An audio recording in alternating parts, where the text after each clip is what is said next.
এদিকে হাম প্রতিরোধে চলমান টিকাদান কর্মসূচির মধ্যেও বাড়ছে আক্রান্ত রোগীর সংখ্যা। গত ২৪ ঘন্টায় হাম আক্রান্ত হয়ে রাজশাহী মেডিকেল কলেজ হাসপাতালে এক শিশুর মৃত্যু হয়েছে। হামের উপসর্গ নিয়ে বর্তমানে হাসপাতালটিতে চিকিৎসাধীন আছেন মোট ১৫০ জন। ময়মনসিংহ মেডিকেল কলেজ হাসপাতালের হাম আইসোলেশন ওয়ার্ডে গত ২৪ ঘন্টায় হামের লক্ষণ নিয়ে আরও ২৮ নতুন শিশু ভর্তি হয়েছে। বর্তমানে ৭৬ শিশু চিকিৎসাধীন রয়েছে। গত ১৭ মার্চ থেকে আজ সকাল পর্যন্ত হামের লক্ষণ নিয়ে মোট ৪২৫ শিশু ভর্তি হয়েছে। এর মধ্যে হাসপাতাল থেকে ছাড়া পেয়েছে ৩৩৭ শিশু। এ পর্যন্ত মৃত্যু হয়েছে ২ শিশুর। বরগুনায় নতুন করে হামে আক্রান্ত হয়েছে আরও ৩৭ জন। জেলায় বর্তমানে ৩০টির বেশি শয্যা প্রস্তুত থাকলেও রোগীর সংখ্যা বাড়তে থাকায় চিকিৎসার সেবা দিতে হিমশিম খাচ্ছেন স্বাস্থ্যকর্মীরা।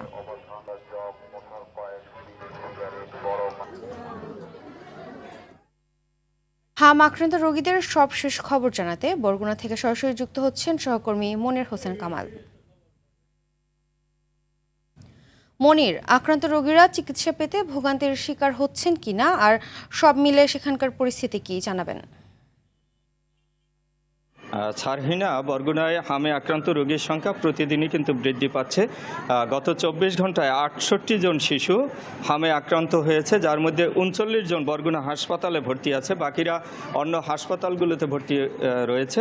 আমাদের সিভিল সার্জন অফিস থেকে সর্বশেষ যে তথ্য জানিয়েছে যে জানুয়ারি থেকে এ পর্যন্ত একেবারে নিশ্চিত যে হামে আক্রান্ত রোগীর সংখ্যা হচ্ছে ৩৯৩ জন এবং হামের নমুনা নিয়ে এ পর্যন্ত ২৭৭১ জন শিশু হাসপাতালে ভর্তি হয়েছে এবং গতকালকের পর্যন্ত বরগুনায় ১৫,৩৮৫ জন শিশুকে হামের টিকা দেওয়া হয়েছে। বরগুনায় হামে আক্রান্ত হয়ে এখন পর্যন্ত ৫ জন শিশু মৃত্যু হয়েছে এবং প্রতিদিন হামের নমুনা নিয়ে আমাদের শিশু ওয়ার্ডে কিন্তু অনেক রোগী ভর্তি হচ্ছে, যারা আসলে দু একদিন পরই নিশ্চিত হামের রোগী হিসাবে শনাক্ত হয়ে হাম ওয়ার্ডে চলে আসছে। তো এখানে দেখা যাচ্ছে যে যতই হামের রোগীর সংখ্যা বৃদ্ধি পাচ্ছে ততই কিন্তু বরগুনায় এই যে ঔষধ সংকট, চিকিৎসা সংকট এটা দেখা দিয়েছে।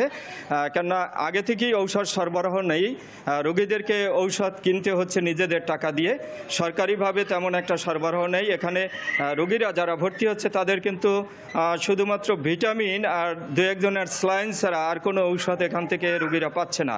বাকি ঔষধগুলি সবই তাদেরকে কিনতে হচ্ছে।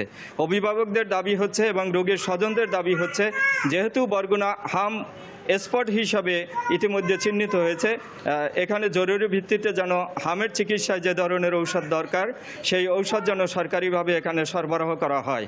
যদিও আমাদের হাসপাতালের তত্ত্বাবধায়ক আমাদেরকে জানিয়েছেন, ডাক্তার রেজাউনুর আলম, তিনি বলেছেন যে জরুরি ভিত্তিতে তারা রোগী কল্যাণ থেকে কিছু ঔষধ কেনার জন্য কিনে সহযোগিতা দিচ্ছেন। এই ছিল আমার কাছে সর্বশেষ তথ্য।